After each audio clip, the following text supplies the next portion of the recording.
bình thường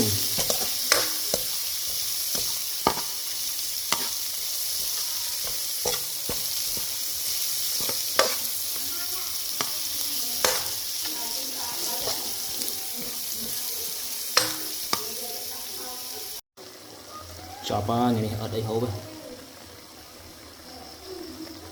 nhiều tinh chưa có pha mà cha cả đá hố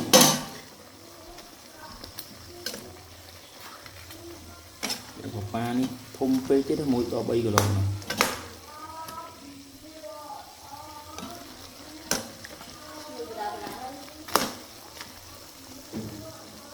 rồi mình đinh đó